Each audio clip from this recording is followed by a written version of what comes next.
Hi everyone. 3 years, 6 men, and a wooden hull that the Arctic ice should have crushed to splinters. At the beginning of the 20th century, the Northwest Passage was far more than a difficult sea route, it was a graveyard of expeditions. Many had tried to conquer it, none had succeeded. Even the legendary Sir John Franklin vanished there along with his ships. Before becoming Norway's greatest polar hero, Roald Amundsen was simply an explorer driven by relentless determination. He purchased a modest fishing schooner built in 1872, named Gjoa. This small wooden vessel would go on to achieve what the great expeditions of the past had failed to accomplish. Amundsen's expedition became the first in history to successfully navigate the entire Northwest Passage. Instead of trying to conquer the Arctic, Amundsen chose to understand it.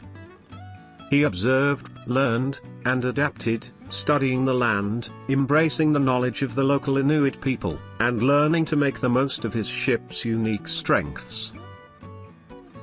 In this video, we'll explore not only the extraordinary story of that historic voyage, but also the vessel itself, its design, construction, engineering solutions, and the ingenious details that allowed an ordinary wooden schooner to triumph over the relentless ice of the Arctic. On the morning of June 16, 1903, the little schooner Gjoa quietly left the Oslo fjord.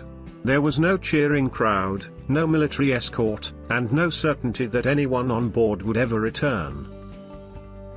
Her crew consisted of only 6 men, led by the 31-year-old Roald Amundsen. Their destination was one of the last great geographical mysteries on Earth, the legendary Northwest Passage. Unlike many earlier expeditions, Amundsen had no intention of forcing his way through the Arctic. Others had sailed with massive ships, large crews, and enormous supplies, believing that strength alone could overcome the polar ice. Most of them failed. Amundsen chose a completely different strategy. His ship was small enough to weave through narrow channels where larger vessels could never pass. Instead of rushing forward, he planned to wait whenever nature demanded patience. Every decision was based on observation rather than pride. The voyage carried the expedition across the North Atlantic, around Greenland, and deep into the maze of islands that make up the Canadian Arctic archipelago. Progress was painfully slow. Even during the short Arctic summer, drifting pack ice could block an entire channel within hours, forcing the crew to search for another route, or simply wait. Soon, Gjoa became trapped by the advancing winter ice near what is now called Gjoa Haven on King William Island. For many explorers, being frozen in place meant disaster. For Amundsen, it became an opportunity. Instead of seeing the long Arctic winter as wasted time, he transformed it into one of the most productive periods of the expedition. The crew remained there for nearly 2 years, conducting continuous scientific observations. They carefully measured the Earth's magnetic field in an effort to determine the exact location of the North Magnetic Pole, one of the expedition's primary scientific goals. But perhaps the most valuable lessons came from the people who had lived in the Arctic for countless generations. The local Inuit showed the Norwegians how to survive where European methods often failed. They demonstrated the importance of fur clothing instead of heavy wool uniforms, taught efficient sledging techniques, and revealed how to travel safely across sea ice while hunting for fresh food throughout the long winter. Amundsen later admitted that these lessons became the foundation of his future polar successes, including his historic journey to the South Pole.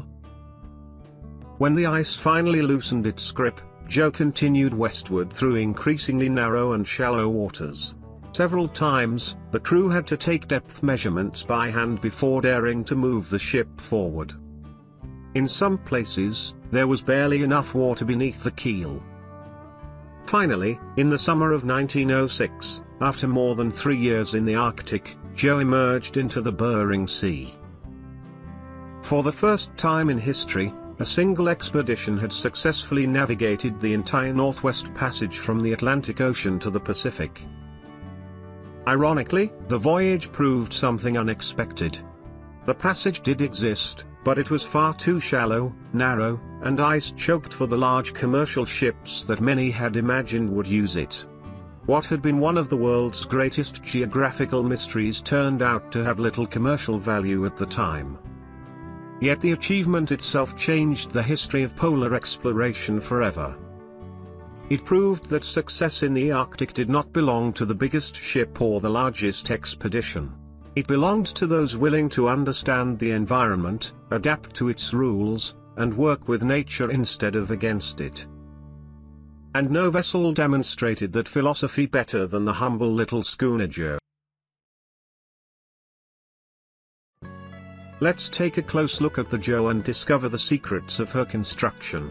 But first, an honest admission: if you had seen her in 1872, you would never have guessed that this modest little fishing sloop would one day challenge the Arctic.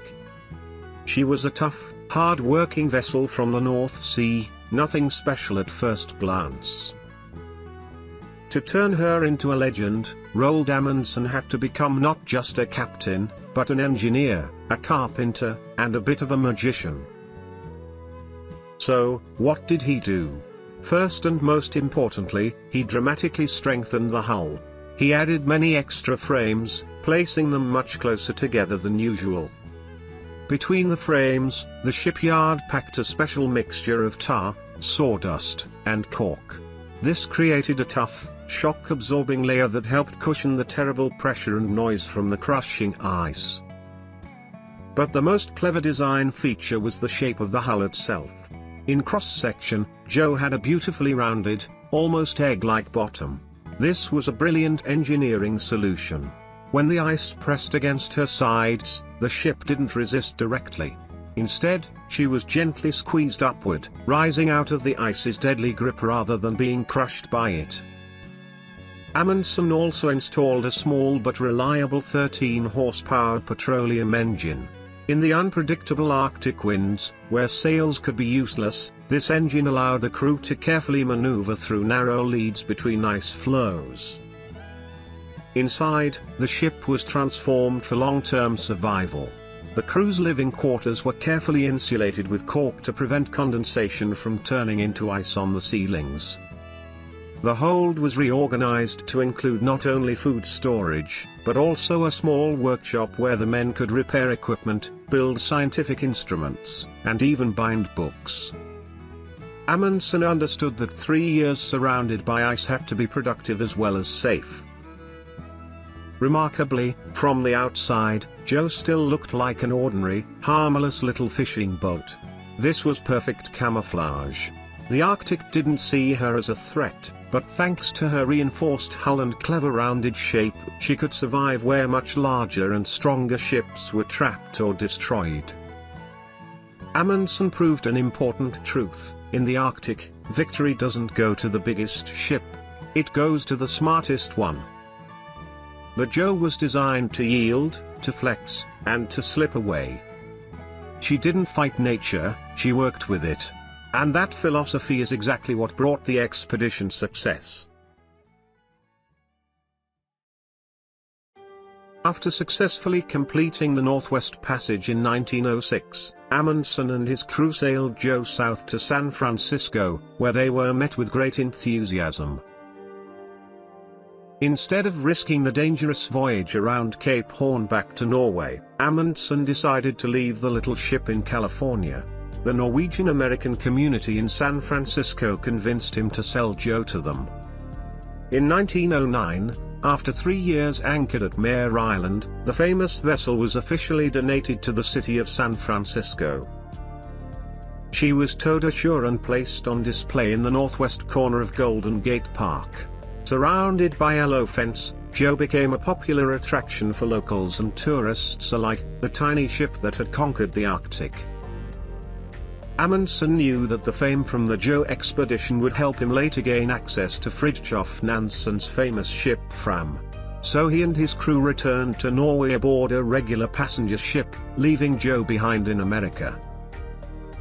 For the next 6 decades, the little ship stood outdoors, exposed to strong ocean winds, salt air, and sand. Over time, she slowly fell into disrepair. By the late 1930s, Gjoa was in poor condition. In 1939, a dedicated man named Erik Krogh founded the Gjoa Foundation and began a major restoration project. The work was delayed by World War II and was finally completed in 1949. However, after another long period outdoors, the ship deteriorated once again. In 1972, thanks to the tireless efforts of Erik Krogh, a Danish-American shipping executive, Gjoa was finally returned home to Norway.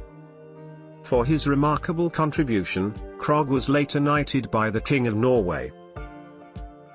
Today, the historic Gjoa is proudly displayed at the Fram Museum in Oslo, right next to Amundsens' other legendary ship, the Fram. She rests in a specially built hall where thousands of visitors from around the world can admire the humble little fishing boat that achieved one of the greatest feats in polar exploration. From an ordinary working vessel to a national treasure, that is the remarkable afterlife of the Gjoa. Thanks for watching.